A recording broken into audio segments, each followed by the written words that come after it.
Good morning class. आज हम topic start करेंगे नीति निर्देशक तत्व।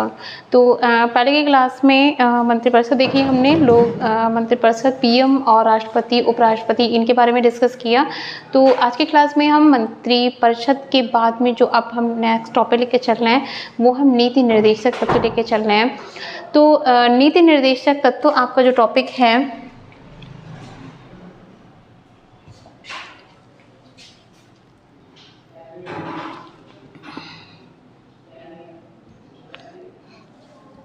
टॉपिक है हमारा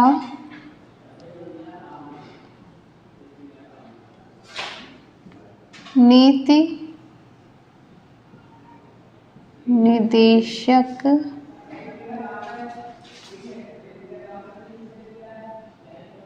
तत्व। ठीक है,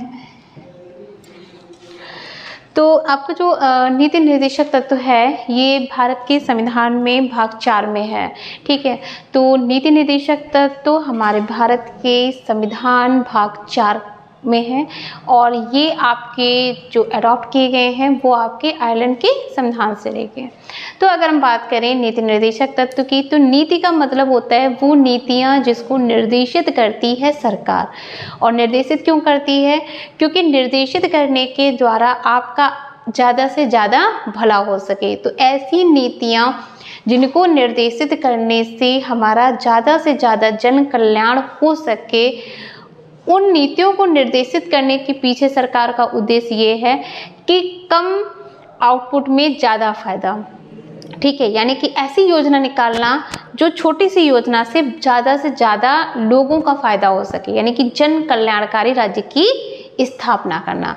तो नीति निर्देशक तत्व भाग 4 में है और इसका मेन उद्देश्य है जन कल्याण राज्य की स्थापना को करना। तो जन कल्याणकारी राज्य की स्थापना की पहल के रूप में नीति निर्देशक तत्व हमारे सामने आए हैं। तो किसमें इसका वर्णन है इसको हम देखेंगे। तो सबसे पहले भाग 4 में है। किसमें है? भाग 4 में है। कहाँ से लिया गया है? तो आयरलैंड के संविधान से लिए गए हैं, ये आयरलैंड के संविधान से। और ये आपके अनुच्छेद 36 टू 51 में है। कितने में है? अनुच्छेद 36 टू 51 में। एक बार देखेंगे सही से। भाग 4 में है। कहाँ से लिए गए हैं? आयरलैंड के संविधान से लिए गए हैं। और किन अनुच्छेदों में इनका वर्णन है? तो अनुच्छेद आपका 36 टू 51। पहले तो इनको बहुत अच्छे से समझ लेना है कि ये 3 में है। क्यों लिए गए हैं? अगर आपसे पूछा जाता है कि नीति निर्देशक तत्वों को लेने के पीछे सरकार का उद्देश्य क्या रहा, ठीक है, संविधान में इनको लाने के पीछे संविधान निर्माता को क्या उनका उद्देश्य रहा, तो संविधान निर्माता का जो उद्देश्य हमको मोटा मोटा समझ में आता है वो ये है कि ऐसी नीतियां बनाना, ठीक है, आगे चल के इन्हीं के माध्यम से जो नीतियां बनती हैं, जैसे आपका 43 बोलता है कि कुटीर उद्योगों को संरक्षण देना चाहिए। तो अब देखते हो कि जैसे आगे चल के 39 का जो गा है वो बोलता है कि समान वेतन, आदमी और औरत को समान वेतन मिलना चाहिए, न्याय जो होना चाहिए वो एकल संहिता पे रिलेटेड होना चाहिए, ग्राम पंचायतों को प्रोटेक्टेबल होना चाहिए। 46 कहता है कि जो दुर्बल जातियां हैं इनको संरक्षण देना चाहिए। 47 कहता है कि मादक पदार्थों का प्रयोग हमें नहीं करना चाहिए। तो उन्होंने पहले आपको नीति निर्देशक तत्वों के द्वारा एक गाइडलाइन दे दिया कि आपको इन अनुच्छेदों का प्रयोग करते हुए आपको नीतियां जो बनानी हैं वो इनके इर्द गिर्द ही बनानी है। आपको कोई ऐसी नीति नहीं बनानी है जो इन अनुच्छेदों का किसी भी तरह से उल्लंघन करता हो। ठीक है, अब इन्हीं के द्वारा हमें क्या करना है? हमें नीतियां बनानी है। जैसे आपका दुर्बल जाति वर्ग, उसको हमें समर्थन देना है 46 में। तो अभी आप देखते हो कि अनुसूचित जनजाति आयोग बना है, अनुसूचित जाति आयोग बना है, पिछड़ा आयोग बना है। तो इन सबके जो मेन काम है वो क्या है? इनके सबके मेन काम यही है कि सरकार को अनुसूचित जाति या अनुसूचित जनजाति या पिछड़ा आयोग जो किसी और ऐसा विभाग जिसका वो कार्य सौंपती है, उस विभाग के सौंपे गए कार्यों का ऑब्जर्वेशन करे। ऑब्जर्वेशन कहाँ करना है? ऑब्जर्वेशन करना है उसको लोगों के ऊपर, ठीक है। तो वो लोग कौन से हैं, जैसे उन्होंने कहा कि अनुसूचित जनजाति के बारे में हमें कोई नीति बनानी है या हमें कोई ऐसा उनका विकास का एक कार्य करना है जिससे उनको ज़्यादा से ज़्यादा फ़ायदा हो सके। तो अब ज़्यादा से ज़्यादा फ़ायदे के लिए अब क्या करोगे, पहले आप उनकी प्रॉब्लम्स को समझोगे, पहले आप ये जानना चाहोगे कि उनकी प्रॉब्लम क्या है, ठीक है।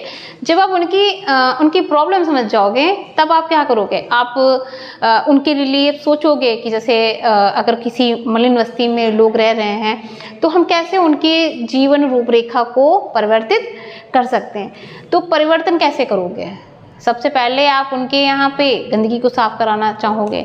जब गंदगी साफ हो जाएगी तो फिर दूसरी बात आती है कि हम उनको स्वच्छ वातावरण देंगे, फिर हम खाने को रोजी रोटी ये सब उपलब्ध कराएंगे।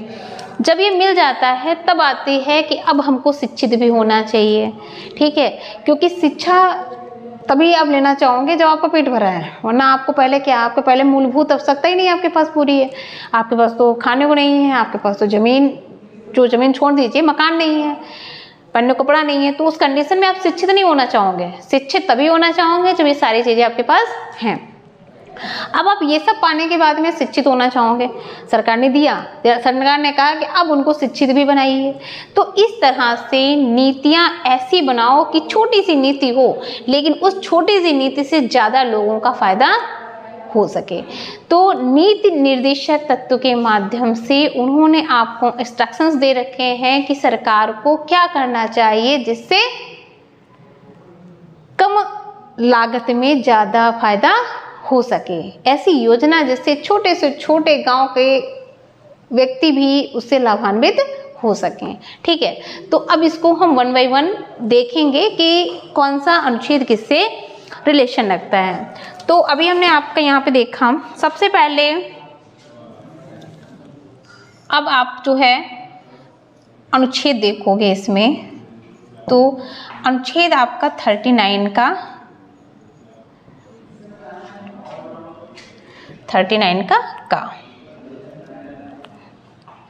इसमें इन्होंने कहा है कि स्त्री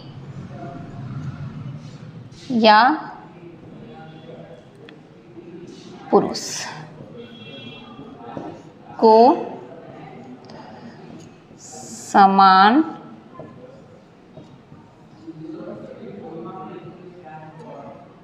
जीविका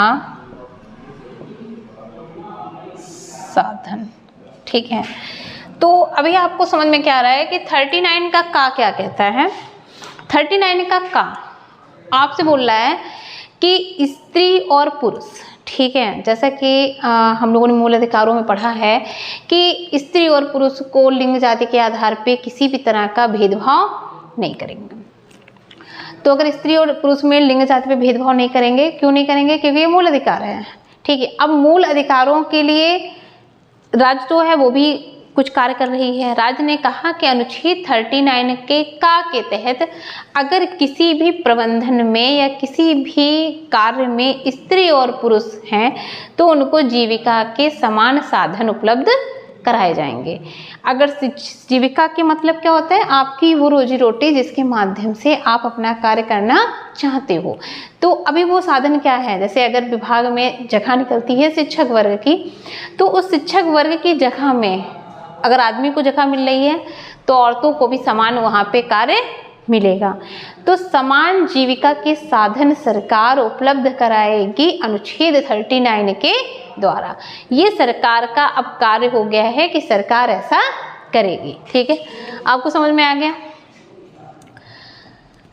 आर्टिकल 39 स्त्री या पुरुष को समान जीविका के साधन उपलब्ध कराना।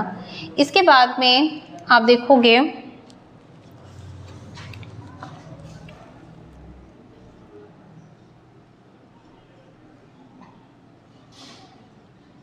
अनुच्छेद 39 का, ठीक है। तो आपका जो 39 है वो ये कहता है कि भौतिक साधनों पे, भौतिक साधन जो है उस पे दोनों का समान प्रभुत्व होगा, भौतिक साधनों को संरक्षण दिया जाएगा, ठीक है। तो भौतिक साधनों का संरक्षण, इसमें इसमें आपके है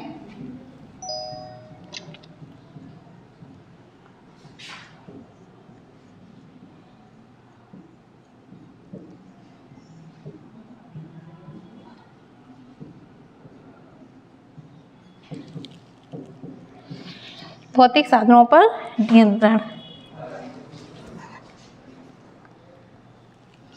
या इसी को बोल सकते हैं कि संपत्ति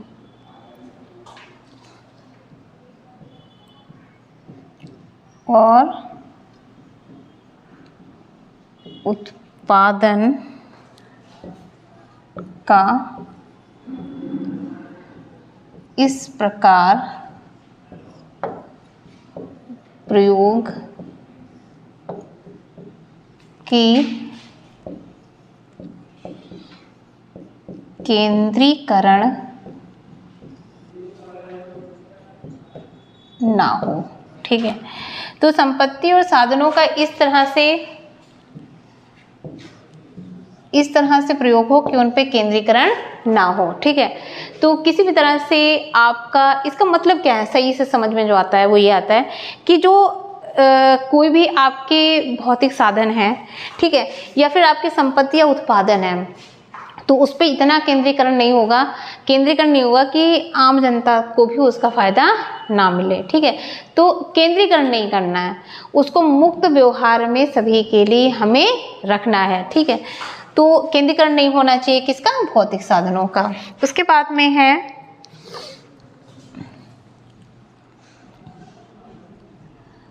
अनुच्छेद 39 का गा, कहता है कि समान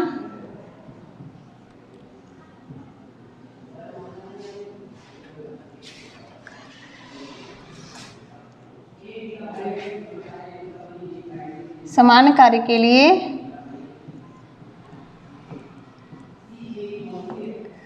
समान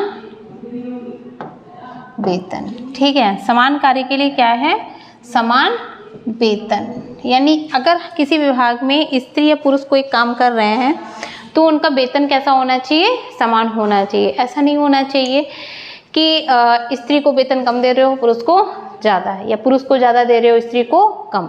अगर एक पद पे ज्वाइनिंग एक साथ हुई है तो उस कंडीशन में दोनों के वेतन जो होने चाहिए वो समान होने चाहिए। समझ में आ गया इस चीज़ का।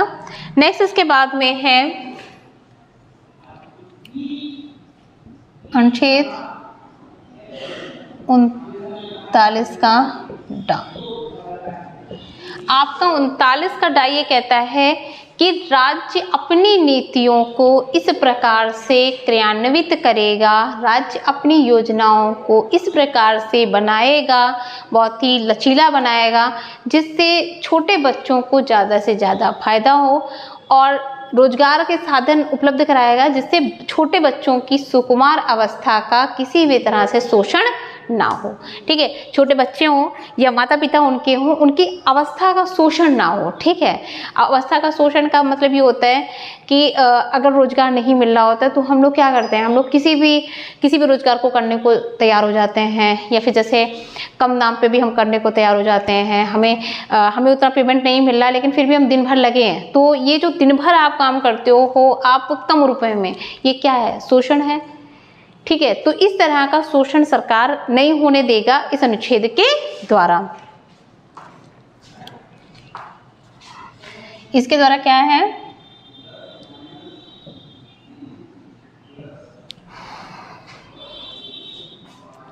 स्वास्थ्य और शक्ति का दुरुपयोग नहीं होने देगा। दूसरा है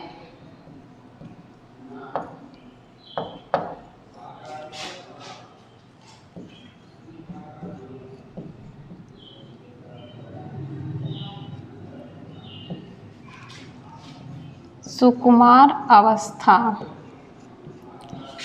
ठीक है, तो दो चीज़ों का नहीं दुरुपयोग होने देगा, एक तो स्वास्थ्य और शक्ति का दुरुपयोग नहीं होने देगा, दूसरा बालकों की सुकुमार अवस्था। तो ये दोनों जो पॉइंट्स हैं इनका इनको बहुत अच्छे से देखेंगे। अनुच्छेद 39 का डा ये बोलता है कि बालकों की सुकुमार अवस्था का शोषण नहीं होने देना है, साथ में स्वास्थ्य और शक्ति भी उनकी क्षीण नहीं होने देना है। ठीक है, इसके बाद देखेंगे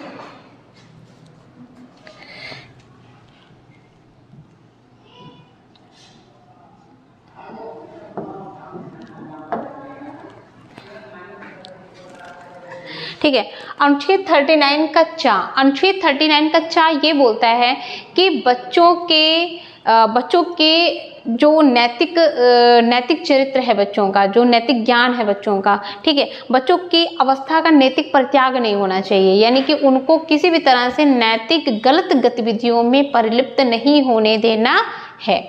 ठीक है, तो नैतिक परित्याग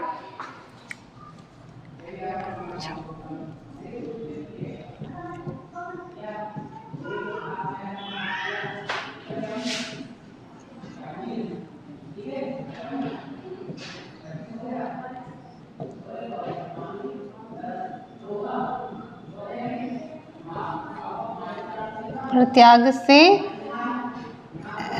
रक्षा।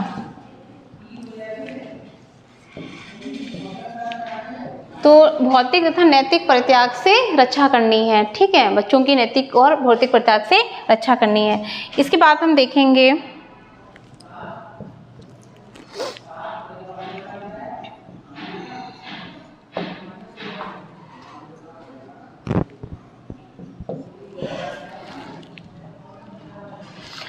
इसमें अनुच्छेद 41 ये कहता है कि अगर कोई इंसान दुर्बल है, कोई बुढ़ापे से ग्रसित है या किसी तरह से अपंग है, तो उसको सरकार सहूलियत देगी, उसको सरकार रुपया पैसा देगी, जिससे कि वो उस टाइम ड्यूरेशंस में किसी के आगे मोहताज ना हो। ठीक है, अपनी उस स्थिति से उबर पाए। ठीक है, तो सरकार 41 के द्वारा उन परिस्थितियों में जब कोई इंसान कार्य करने के लिए सक्षम नहीं होता है, उसमें सरकार क्या करेगी, सहूलियत देगी।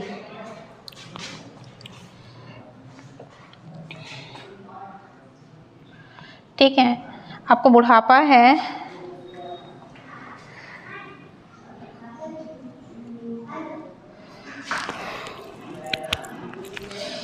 या बीमारी है,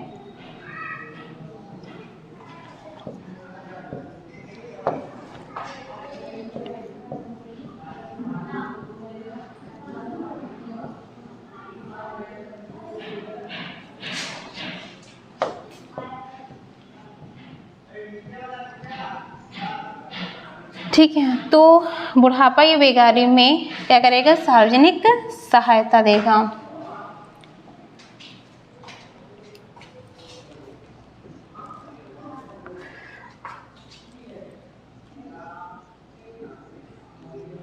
अनुच्छेद 42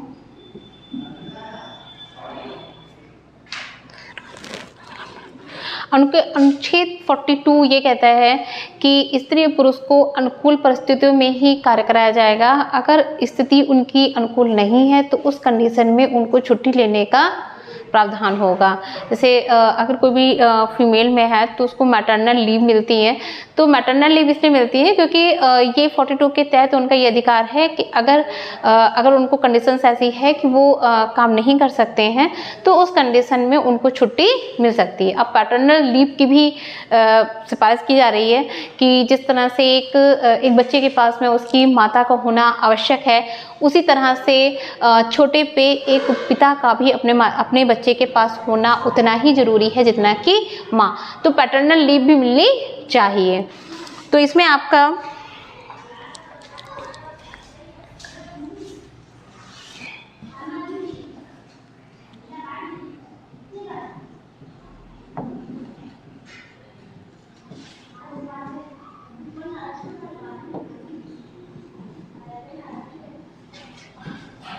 अनुकूल परिस्थिति में कार्य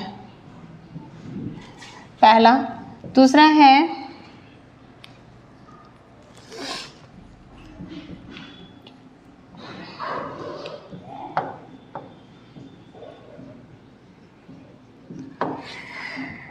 सहायता। इसके बाद देखेंगे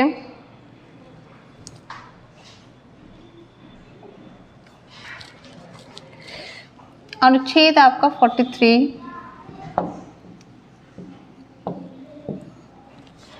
अनुच्छेद 43 ये कहता है कि कुटीर उद्योगों को संरक्षण देगी सरकार तथा कुटीर उद्योगों को आगे बढ़ाने के लिए जितना भी कार्य हो सकता है, जो आर्थिक सहायता हो सकती है, वो सरकार देगी।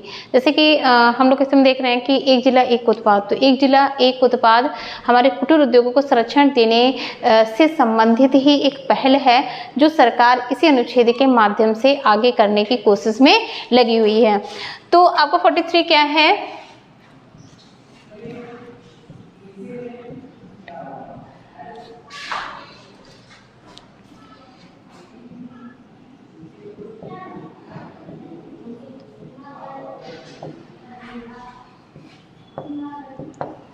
कुटीर उद्योगों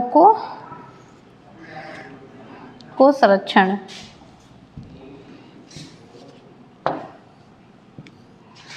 इसके बाद देखेंगे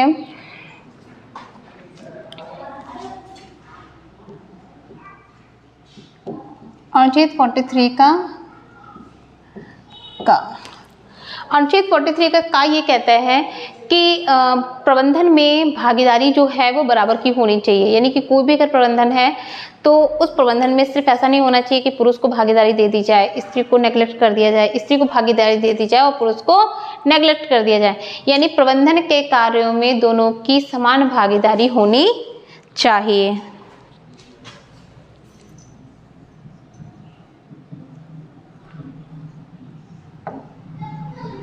प्रबंधन में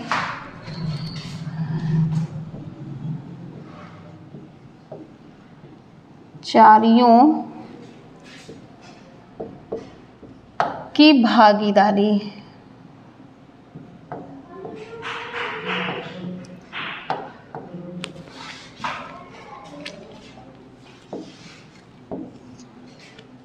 इसके बाद देखेंगे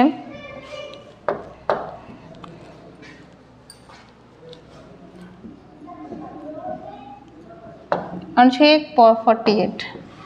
आपका अनुच्छेद जो 48 है वो ये कहता है कि किसी भी प्रयोजन से पशुओं का वध नहीं किया जाएगा। ठीक है, प्रयोजन कोई भी हो लेकिन उस प्रयोजन में पशुओं का वध नहीं होगा। तो 48 आपका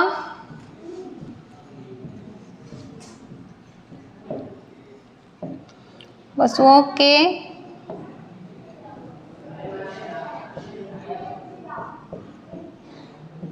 वध को रोकता है।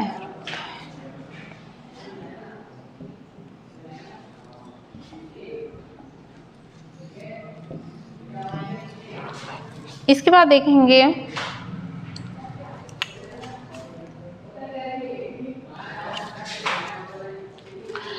नेक्स्ट देखेंगे इसके बाद में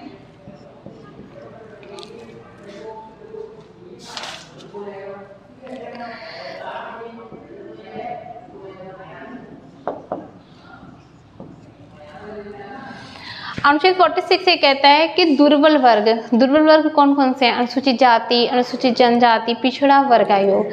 तो सरकार अनुसूचित जाति, अनुसूचित जनजाति तथा पिछड़ा आयोग के लिए जो मुमकिन कोशिश होगी वो करेगा और इनको संरक्षण भी देगा।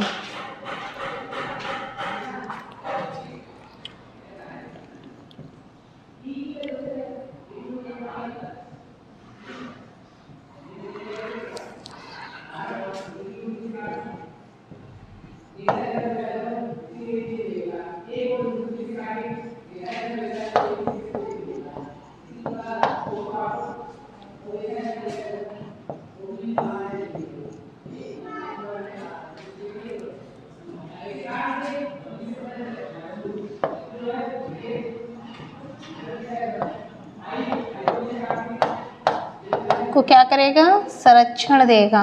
ठीक है, तो अनुसूचित जाति हो गई, जनजाति हो गई, पिछड़ी जाति हो गई तथा इसको क्या करेगा? सरकार संरक्षण देगी। इसके बाद देखेंगे अनुच्छेद 47। अनुच्छेद 47 तो अनुच्छेद 47 ये कहता है कि मादक पदार्थों को सरकार क्या करेगी, निषेध करेगी। मादक पदार्थों में जो अल्कोहलिक पेय हैं, पदार्थ हैं, नशे वाले जो पदार्थ हैं, उनको क्या करेगी सरकार, उनको बैन कर देगी। तो आर्टिकल 47 के द्वारा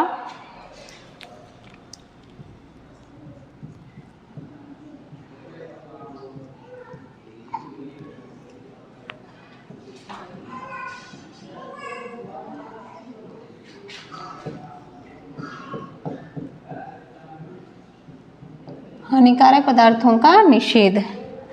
तो देखेंगे हानिकारक पदार्थों का निषेध किस में है, आर्टिकल 47 के थ्रू।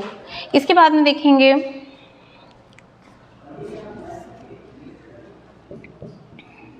अनुच्छेद 44 समान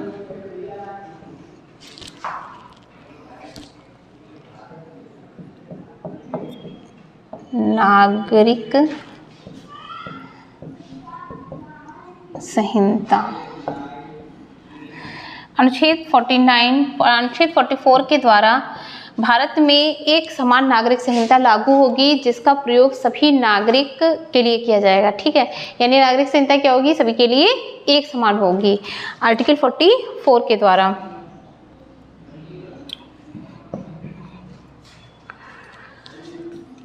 अनुच्छेद 45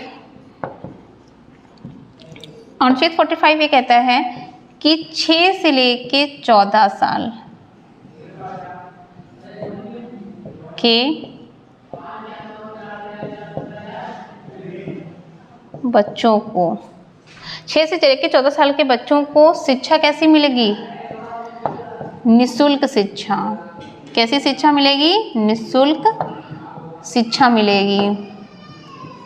ये राज्य सरकार, ये आपके सरकार प्रावधान करेगी कि 6 से 14 साल के बच्चों को निःशुल्क शिक्षा मुहैया कराई जाए।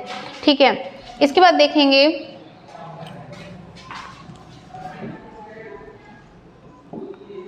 अनुच्छेद 40 के द्वारा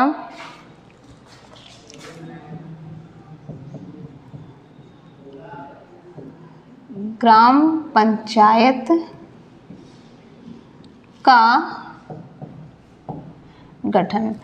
तो सरकार क्या करेगी, ग्राम पंचायतों का गठन करेगी। क्यों करेगी, इसके माध्यम से स्थानीय प्रशासन को परिपक्वता मिलेगी और गांव के छोटे से छोटा बंदा भी लोकतंत्र से जाकर मिल सकेगा, लोकतंत्र में मिल सकेगा। इसलिए ग्राम पंचायतों का गठन बहुत आवश्यक हो जाता है कि ग्राम पंचायतों का स्थापना के द्वारा ही गांव के छोटे से छोटे कस्बे या गांव का भी प्राणी जो है वो लोकतंत्र की सीरीज में आ पाएगा, लोकतंत्र को समझ पाएगा और उसमें अपनी जन भागीदारी कर पाएगा। इसके बाद में देखेंगे अनुच्छेद 50 न्यायपालिका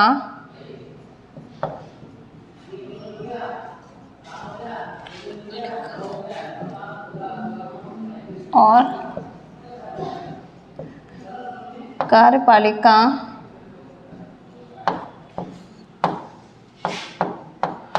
को पृथक करता है। ठीक है, तो अनुच्छेद आपको 50 जो है वो न्यायपालिका और कार्यपालिका को क्या करता है, पृथक करता है।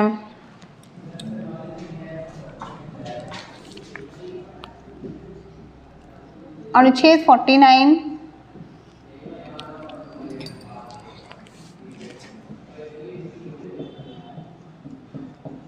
राष्ट्रीय महत्व के स्थल को संरक्षण। राष्ट्रीय महत्व के जो स्थल होंगे उनको क्या करेंगे, उनको सरकार संरक्षण देगी। ठीक है, राष्ट्रीय महत्व के जो आपके स्थल हैं वो कौन कौन से हैं, जैसे ताजमहल है तुम्हारा, आगरा फोर्ट है तुम्हारा, दिल्ली का लाल किला तुम्हारा, तो ये सारे क्या हैं, राष्ट्रीय महत्व के स्थल हैं। सरकार इनको क्या करेगी, इनको प्रोटेक्ट करेगी।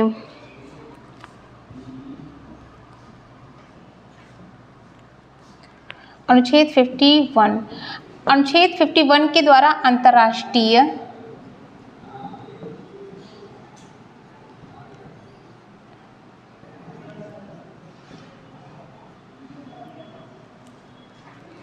अंतर्राष्ट्रीय शांति और सुरक्षा बनाएगी, और सुरक्षा ये मुद्दा है। अंतर्राष्ट्रीय लेवल पे शांति और सुरक्षा बनाने की जो जिम्मेदारी है वो सरकार की है, और वो किस अनुच्छेद के द्वारा है? 51 के द्वारा है। इस आर्टिकल्स के माध्यम से वो अंतर्राष्ट्रीय शांति और सुरक्षा बनाएगी, जिसके तहत जो भारत के प्रत्येक निवासी है वो फ्रीली मूवमेंट्स कर पाएगा, फ्रीली सेफली रह पाएगा, और किसी भी तरह से उसे कोई प्रॉब्लम्स नहीं होगी। तो आपका जो आर्टिकल 51 है वो ये कहता है कि ये संघ सरकार की जिम्मेदारी है कि वो अंतर्राष्ट्रीय स्तर पर शांति और सुरक्षा बनाए रखे।